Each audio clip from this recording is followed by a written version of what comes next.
Well, hello everyone in reception. My name's Mrs. Terry and I am going to be your new head teacher when you come to St Catherine's in September. And I am going to read you my favourite story. It is a story about a very naughty cat called Slinky Malinky. Now, in my house, I have two very naughty kittens and two very naughty dogs. So it's a bit like a zoo in my house sometimes. My cats are called Indy and Callie, and we haven't had them very long, and they are very, very naughty. A bit like the cat in Slinky Malinky.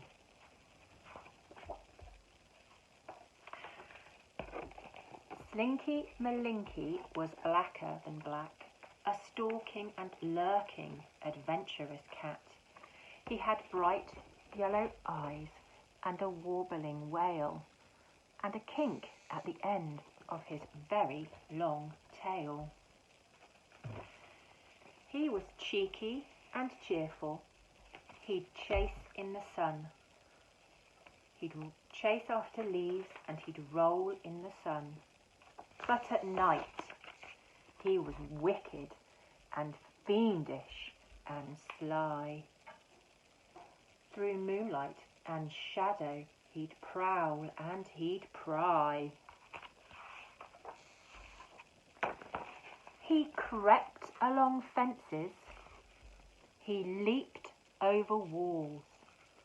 He poked into corners and sneaked into halls. What was he up to? At night, to be brief, Slinky Malinky turned into a thief. All over town, from basket and bowl, he pilfered and pillaged.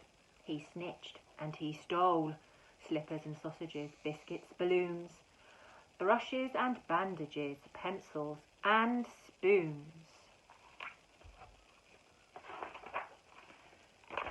He pulled them, he dragged them, he heaved them, until he'd carried them home to his house on the hill.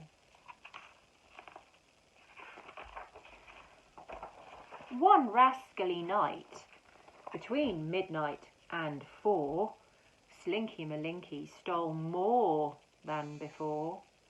Some pegs and a teddy bear dressed up in lace, a gardening glove from McCafferty's place.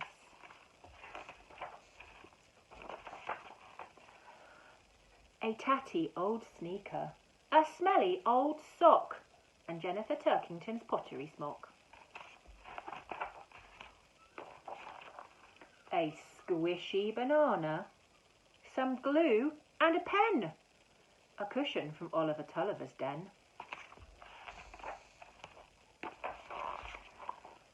A clock and some bottles, a pair of blue jeans, a half-knitted jersey, a packet of beans.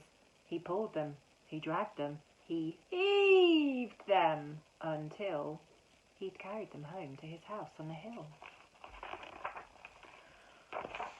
Then Slinky Malinky, rapscallion cat, piled them up high in a heap on the mat.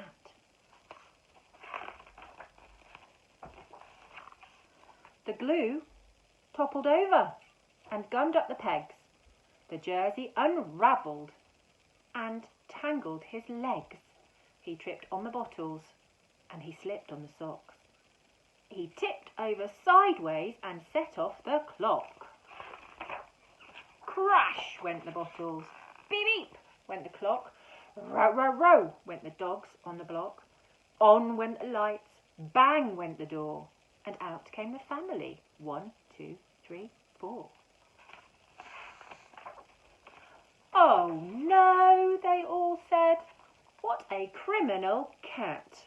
Tomorrow we'll have to take everything back. With a tangled up middle and a glue on his face, Slinky Malinky was deep in disgrace.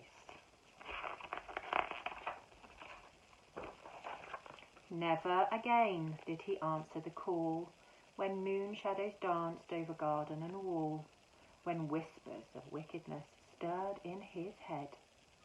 He adjusted his whiskers, and he stayed home instead. So that was Slinky Malinky, and when my little girl, who's not so little anymore, was tiny and it was time to go to bed, she wanted this story all of the time, and so I nearly know the story without needing the words. I hope you liked it, and I will see you soon in September.